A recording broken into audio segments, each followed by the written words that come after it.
If I was to ask you, other than Ferrari, McLaren and Porsche, which other car manufacturer almost became part of the Holy Trinity, which brand would you have said? Would you say Bugatti? Koenigsegg? Well, if you would have said one of those, none of them would be correct. Jaguar were actually the ones who came closest to almost becoming part of the Holy Trinity. If Jaguar had have went through with the project, they would have produced what some would consider a hypercar way before McLaren, Porsche and Ferrari. And on top of that, if they did build the car, they would have beaten Aston Martin and Mercedes to building an F1 derived hypercar by almost a full decade. This could have been the car that saved Jaguar from the upcoming decade of poor sales. And it might have even saved Jaguar from having to commit to the recent rebrand that so many people seem to despise. So the question must be asked, why wasn't it actually made? Before we dive into the CX-75, we have to take a moment to understand Jaguar's legacy. This is the brand that always walked the line between elegance and performance. Back in the 1960s, Jaguar provided the world with the E-Type, which was a car so beautiful even Enzo Ferrari himself called it the most beautiful car ever made. Jaguar's DNA was steeped in innovation and the brand never stopped looking forward. Then we fast forward to the early 1990s and once again Jaguar are pushing performance with the Jaguar XJ220, a car that at its peak was the fastest production car on the planet from 1992 to 1993 before it unfortunately lost that title to the legendary McLaren F1. But despite its brilliance, the Jaguar XJ220 was not without its controversy. Switching from the V12 to the V6 Turbo, the brand seemed to alienate a lot of its target audience. And we all know that this wouldn't be the last time that they do this. In 2008, the Indian company Tata Motors acquired Jaguar, injecting new life into the company. And with a steady hand on the helm, Jaguar began to reimagine its future. However, the question was, how could they celebrate the rich past while also stepping boldly into the new era? And the answer to that question came in the form of the CX-75. This was a concept that would mark the 75th anniversary of the company and announced to the world that Jaguar was back, and this time it was serious. The year was 2010 and all eyes were on the Paris Motor Show. And on the 29th of September that year, Jaguar unveiled something that took everyone's breath away, the Jaguar CX-75. This wasn't just any concept car, this was a bold vision for the future. And the car's very name actually speaks volumes.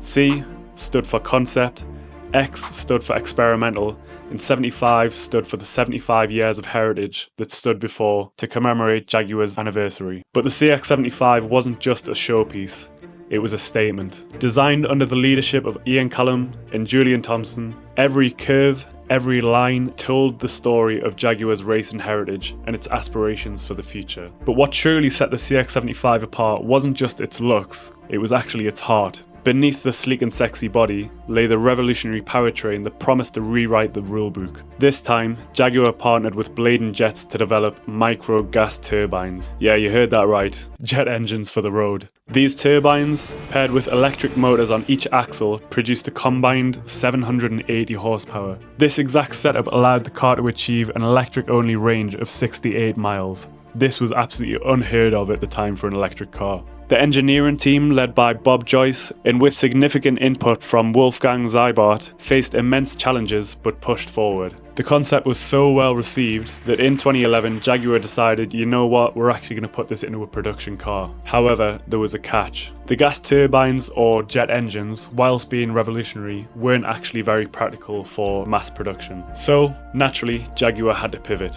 And in order to pivot for the production model, Jaguar decided to team up with Williams Advanced Engineering. Together, they developed an F1 derived engine that would never have been seen before in a production car. This engine would be designed and tuned by Cosworth, a tuning company most well known for their hand in building F1 engines and recent hypercar engines like the Aston Martin Valkyrie, the Bugatti Tourbillon, and the Gordon Murray GMA T50 and so on.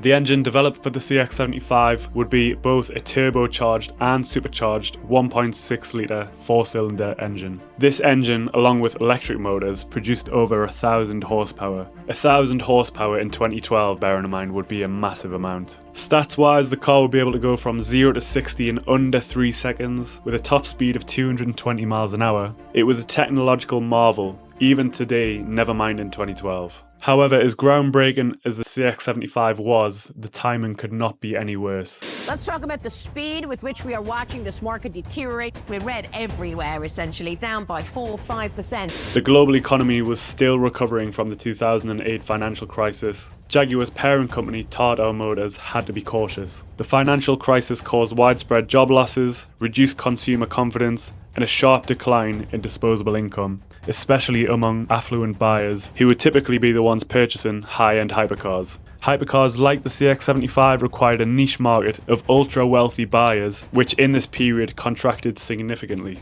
The credit crunch made it difficult for both consumers and businesses to access loans. This would have affected potential buyers who might have potentially relied on finance to fund purchasing a vehicle of this caliber. And as well as that, it might have actually affected Jaguar's ability to fund the project. Developing hybrid hypercars like the CX-75 requires substantial upfront investment in research and development, which may have been harder to secure due to higher credit conditions. And all of this led to 2012, where Jaguar made the heartbreaking decision to cancel the production of the CX-75. Officially, this stated that it was the wrong time to launch such an ambitious car, but behind the scenes, financial concerns, sheer complexity of the technology sealed its fate. Only 5 prototypes were ever built. One of them is kept in the Jaguar Museum, another one is kept by Jaguar, and then the other 3 were sold at an undisclosed auction, which means 3 hyper-rich individuals currently have possession of them, but no one really knows where. Even though the CX-75 never made it to the production line, it left an indelible mark. In 2015, it roared back into the spotlight as the villain's car in James Bond's Spectre. Its cinematic debut cemented its place as legend, but this time the prototypes had been re-engineered to use the 5-litre supercharged V8 engine for their appearance in the film. This modification was just to ensure that the car could meet the performance demands of a high-speed chase and stunts. The tuners at Jaguar even took things into their own hands and made the car sound like a Jaguar upon startup. This is probably the coolest thing I've ever seen a car do.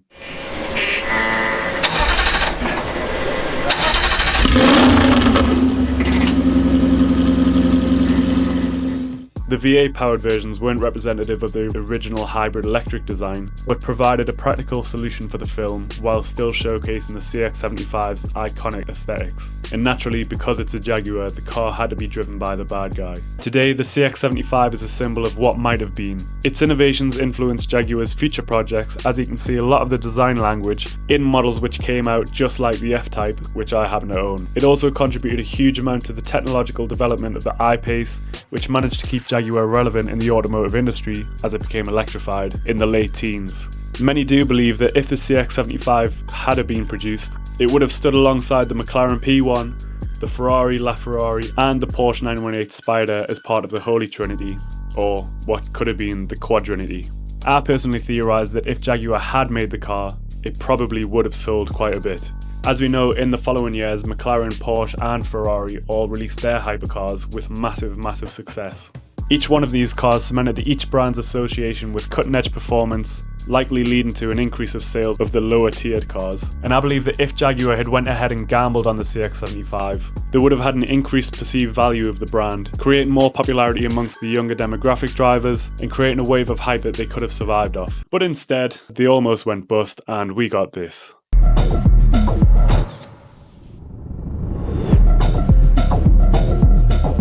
Anyway, I hope you enjoyed this video. If you did, please do consider subscribing, as it would massively help the channel. I'm going to be bringing out a lot more content like this, looking at the legends of the automotive industry. So if you're into that type of stuff, please do hit that subscribe button.